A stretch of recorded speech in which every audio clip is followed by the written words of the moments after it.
ഇന്ന് നമുക്ക് നല്ല ടേസ്റ്റി ആയിട്ടുള്ള കോളിഫ്ലവർ ഫ്രൈ കണ്ടു നോക്കാം.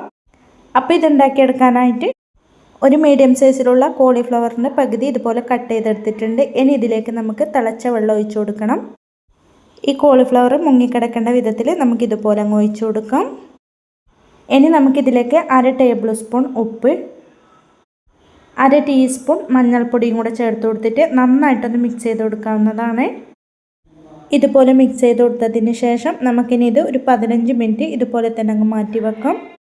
15 മിനിറ്റിന് ശേഷം ഇതിൻ്റെ വെള്ളം മുഴുവനായിട്ടും ഊറ്റിക്കളഞ്ഞ് മാറ്റി വെക്കാവുന്നതാണ്. ഇനി ഒരു ബൗളിലേക്ക് 1/4 കപ്പ് വറുത്ത പച്ചരിപ്പൊടി, കൂടെ 1/4 കപ്പ് കോൺഫ്ലവർ, കൂടെ 2 ടേബിൾ സ്പൂൺ എരിവില്ലാത്ത മുളക് പൊടി, എരിവുള്ളതാണെങ്കിൽ 1/2 ടേബിൾ സ്പൂൺ ചേർത്ത് കൊടുത്താൽ മതി. പിന്നെ 1/2 ടീസ്പൂൺ ചെറിയ ജീരകം പൊടിച്ചെടുത്തത്, കൂടെ 1/2 ടീസ്പൂൺ വലിയ ജീരകം പൊടിച്ചെടുത്തത്, 1/2 ടീസ്പൂൺ ഗരം മസാല. ഇനി ഇതിലേക്ക് 1 ടേബിൾ സ്പൂൺ ഇഞ്ചി വെളുത്തുള്ളി ചതച്ചെടുത്തത്, കൂടെ 1/2 ടീസ്പൂൺ ഉപ്പും കൂടെ ചേർത്ത് കൊടുത്തിട്ട് നല്ല പോലെ ഒന്ന് മിക്സ് ചെയ്ത് കൊടുക്കണം.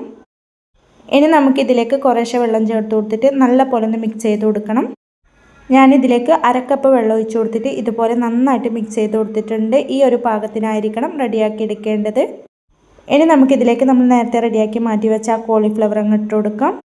ഇതുപോലെ കോളിഫ്ലവർ മുഴുവനായിട്ടും ചേർത്ത് കൊടുത്തതിന് ശേഷം നമുക്ക് കൈവച്ചിട്ട് നന്നായിട്ടൊന്ന് മിക്സ് ചെയ്ത് കൊടുക്കണം. കോളിഫ്ലവർ പൊടിഞ്ഞു പോവാതിരിക്കാൻ വേണ്ടി പ്രത്യേകം ശ്രദ്ധിക്കണം. ഇനി ഇത് നമുക്കൊരു അരമണിക്കൂർ റെസ്റ്റിന് മാറ്റി വെച്ചതിന് ശേഷം ഇത് ഓരോന്നും എടുത്തിട്ട് ഇതുപോലെ ബ്രെഡ് ക്രംസ് ഇട്ടിട്ട് നല്ല പോലെ ഒന്ന് കോട്ട് ചെയ്തെടുക്കാം. ബാക്കിയുള്ളതും ഇതുപോലെ കോട്ട് ചെയ്തെടുത്തതിന് ശേഷം നമുക്ക് നല്ല പോലെ ചൂടായ എണ്ണയിലേക്ക് ഇത് ഓരോന്നും ഇട്ട് കൊടുക്കണം.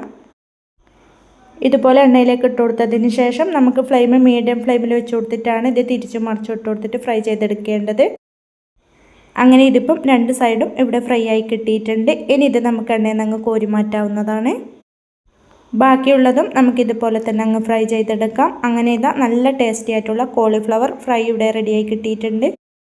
എല്ലാവരും ഇതുപോലെ ഒന്ന് ട്രൈ ചെയ്ത് നോക്കാനും ലൈക്ക് ചെയ്യാനും കമൻറ്റ് ചെയ്യാനും സബ്സ്ക്രൈബ് ചെയ്ത് സപ്പോർട്ട് ചെയ്യാനും മറക്കല്ലേ. Thank you for watching.